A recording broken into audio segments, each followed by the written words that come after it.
सुप्रिया भारद्वाज के साथ इस वक्त पूर्व डिप्टी सीएम ताराचंद हैं। देखिए मैम, ये जो 370 टूटने के बाद अब सबसे ज़्यादा नुकसान अगर हुआ तो वो जम्मू का हुआ। ये कुछ पॉलिटिकल लोगों ने जम्मू वर्सेस कश्मीर की जो लड़ाई बनाने की कोशिश की, उसका नुकसान कश्मीर को नहीं, जम्मू के नौजवानों को, जम्मू के अवाम को उठाना पड़ा। जैसे आपको मालूम है कि पार्टीशन के वक़्त भी बहुत सारी फैमिलीज़ माइग्रेशन करके जम्मू में आ गई।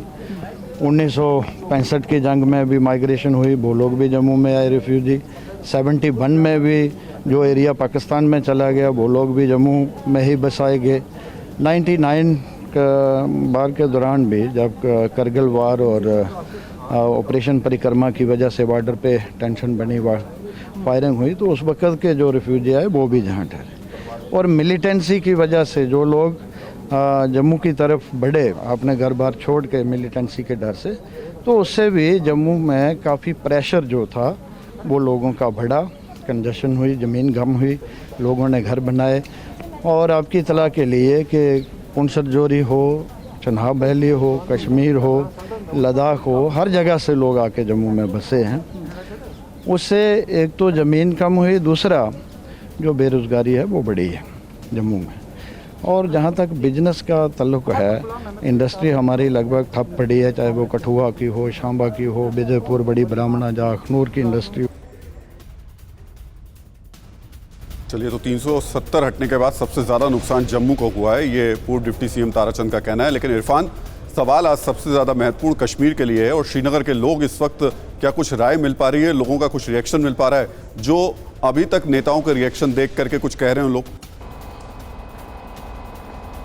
देखिए, बिल्कुल जिस तरह सबसे ज़्यादा जो खदशा आम आवाम में था वो ख़ास तौर पर ज़मीन को लेकर था और एम्प्लॉयमेंट अपॉर्चुनिटीज़ को लेकर था। और जिस तरह अब रिएक्शंस आ रहे हैं, ख़ास तौर पर जिस तरह गुलाम नबी आज़ाद ने भी कहा कि उन्होंने 5 पॉइंट्स रखे, उनमें 2 पॉइंट्स ये भी थे कि लैंड सिक्योरिटी को इंश्योर किया जाए और साफ तौर पर एम्प्लॉयमेंट को लेकर जो है ठोस कदम उठाया जाए। इस पर प्रधानमंत्री नरेंद्र मोदी ने उन्हें आश्वासन दिया है।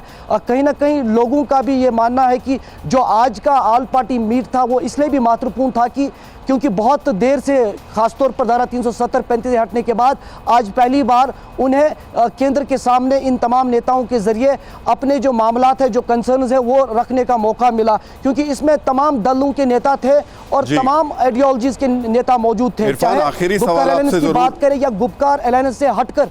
जी, आखिरी सवाल आपसे जरूर पूछना चाहता हूं कि इस मीटिंग को क्या हम टर्निंग पॉइंट कह सकते हैं, और वो इस वजह से कि कश्मीर को लेकर के जब जब जिक्र होता रहा है 35 से और 370 सबसे ऊपर रहे हैं। आज ना तो नेता ये बात कर रहे हैं और ना आवाम ये बात कर रही है, तो मान लें कि ये मीटिंग पूरी तरीके से टर्निंग पॉइंट साबित होगी कश्मीर के लिए।